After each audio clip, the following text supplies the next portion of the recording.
Looking back at the weekend, big disappointment for everybody that you didn't get a game.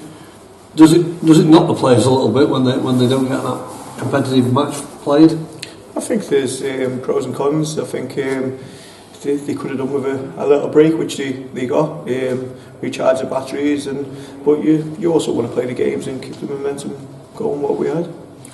Does it alter your preparations for? I know you've got no midweek game, but does it alter the preparations in training for the next game, having not played that game last weekend? No, we had to give them a bit of a rest, and then we start again on Monday, working towards the Port Vale game on Saturday. So we're going to do no different. Me and Dave went to watch Port Vale against Oldham on Saturday, watch what they were doing, and took things away from that game, which we'll put in place for Saturday.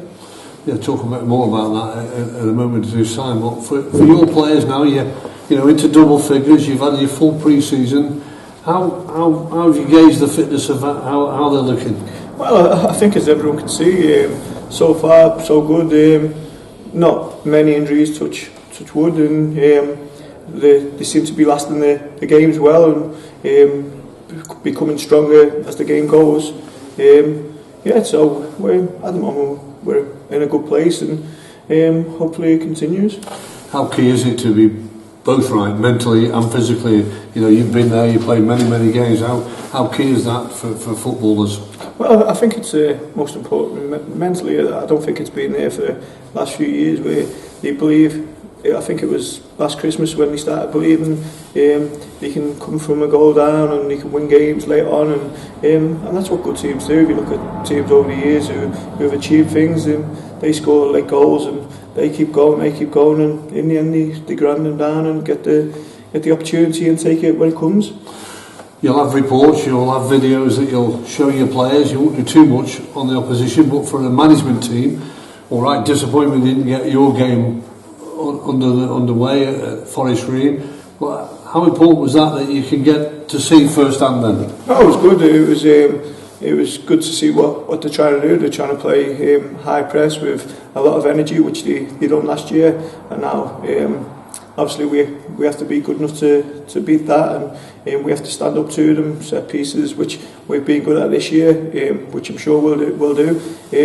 But it was a bit disappointing last year. We never got a result against them, which at home I don't think there was much in the game. I don't think it was a good standard game from both teams, and they ended up dropping a goal, so I'm not sure they should have won that game, but they certainly should have beat us at their place, which again, there's two games where we never performed, and big games like this we want to go out there and show what we have been doing since the start of the season. We don't see it as different to playing against Exeter, who were top of the league, and Port Vale, but obviously it's bragging rights, and it's a big game for everyone, fans including everyone around here. We want to obviously get the result on Saturday.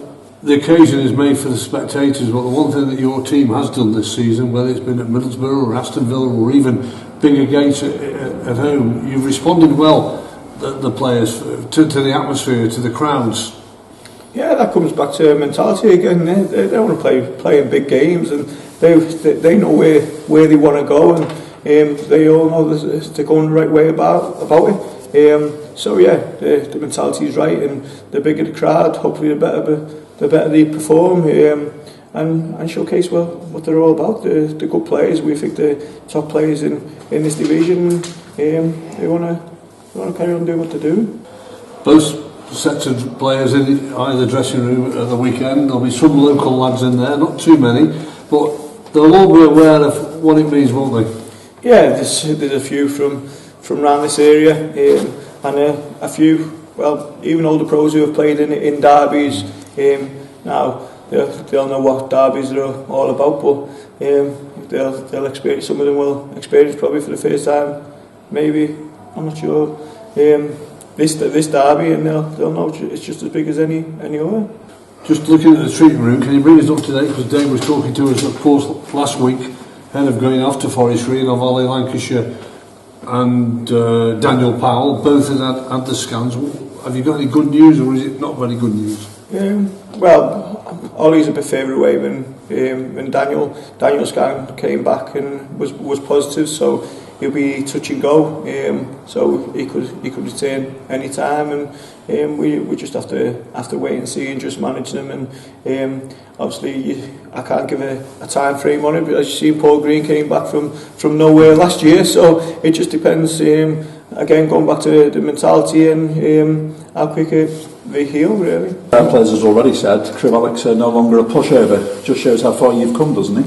I don't think we've ever been a pushover, so I'm not sure who said or why they've said that. Well, what he means is we stand up to teams more, we handle the other side of the game more, if that's what he means. But football wise, we've always tried to play football, and again we're doing better on the other side of the game, and if that's what he means, then he's right. I think you've had 11 different goal scorers this season. Just how pleasing is that? That was brilliant. You're not relying on one or two. You've got goals coming from all over the place, different types of goals. Set pieces probably scored more. Set pieces, defenders are scoring. There's still one or two who need to get off the mark. Perry and G, should I say?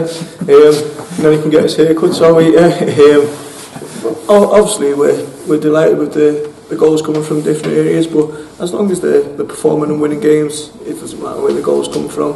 We've all got targets, and they'll have individual targets themselves, which obviously they'll keep to themselves, and if they hit them targets, the club will be going in the right direction. Derby game on Saturday. What would they like to play in when you were coming through here at Crewe? Oh, to do a brilliant playing. When you say there's no bigger game in the season, there's not. There's you know the atmosphere is going to be. You know it's a derby. You know every single player on the pitch is going to be right up there for the fight, should I say? And then hopefully we can control the tempo when we want to play quick and when we want to take the sting out of it by maybe keeping the ball. And when it is a fight, you have to stand up. And I'm sure if they all stand up and make sure they're ready for both sides of the game, we'll be fine.